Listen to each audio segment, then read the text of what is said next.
Bonjour tous et toutes, re-bienvenue. Welcome back to Flirting with 40. Today, we're going to read chapter 15 of Le Petit Prince. Allons-y.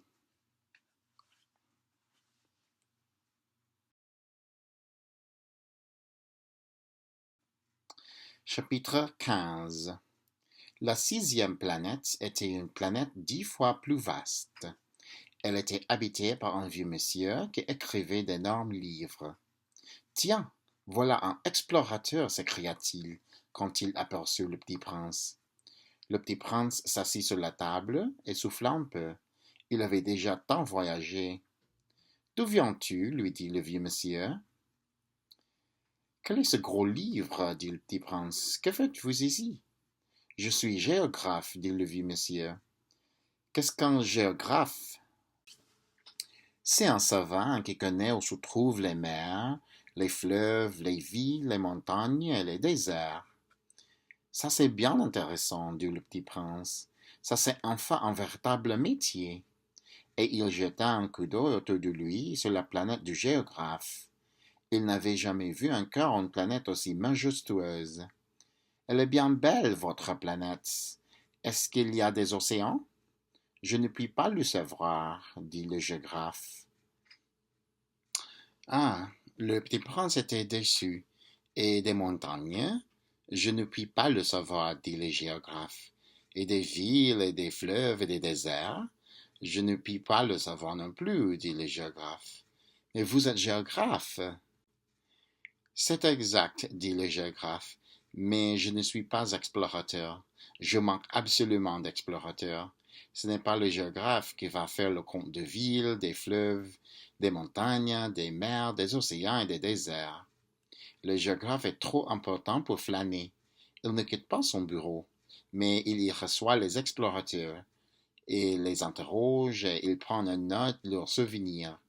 Et si les souvenirs de l'un d'entre eux lui paraissent intéressants, le géographe fait faire une enquête sur la moralité de l'explorateur.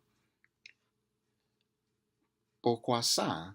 Parce qu'un explorateur qui mentirait entraînerait des catastrophes dans les livres de géographie, et aussi un explorateur qui boirait trop.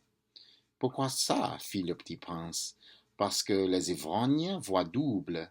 Alors le géographe noterait de montagnes là où il n'y en a qu'une seule. Je connais quelqu'un, dit-il, qui serait mauvais explorateur. C'est possible. Donc, quand la moralité de l'explorateur paraît bonne, on fait une enquête sur sa découverte.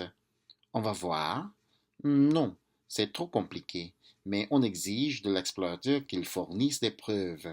S'il s'agit par exemple de la découverte d'une grosse montagne, on exige qu'il en rapporte des grosses pierres. Le géographe soudain s'émut. Mais toi, tu viens de loin, tu es explorateur, tu vas me décrire ta planète. Et le géographe, ayant ouvert son registre, tailla son crayon. On note d'abord, croyons, les récits des explorateurs. On attend pour noter à l'encre qu'il les fournit des preuves. Alors, interrogea le géographe. Oh, chez moi, dit le petit prince, ce n'est pas très intéressant. C'est tout petit. J'ai 3 volcans, 2 volcans en activité et un volcan éteint. Mais on ne sait jamais. On ne sait jamais, dit le géographe. J'ai aussi une fleur. Nous ne notons pas les fleurs, dit le géographe. Pourquoi ça? C'est le plus joli. Parce que les fleurs sont éphémères. Qu'est-ce que ça signifie éphémère? Les géographies, dit le géographe, sont les livres les plus précieux de tous les livres. Elles ne se démodent jamais. Il est très rare qu'une montagne change de place. Il est très rare qu'un océan se vide de son eau. Nous écrivons des choses éternelles. Mais les volcans éteints peuvent se réveiller, interrompit le petit prince. Qu'est-ce que ça signifie éphémère? Que les volcans soient éteints, soient éveillés, ça revient même pour nous autres, dit le géographe. Ce qui compte pour nous, c'est la montagne. Elle ne change pas. Mais qu'est-ce que signifie éphémère? Répéta le petit prince qui, de sa vie, n'avait renoncé en question une fois qu'il l'avait posée.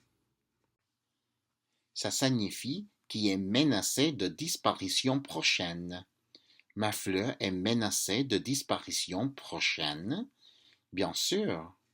Ma fleur est éphémère, se dit le petit prince, et elle n'a que 4 épines pour se défendre contre le monde, et je l'ai laissée toute seule chez moi. Ce fut là son premier mouvement de regret, mais il reprit courage. Que me conseillez-vous d'aller visiter demanda-t-il. La terre, lui répondit le géographe. Elle a une bonne réputation. Et le petit prince s'en fut, songeant à sa fleur. Merci pour avoir lu avec moi aujourd'hui et on se verra le prochain chapitre.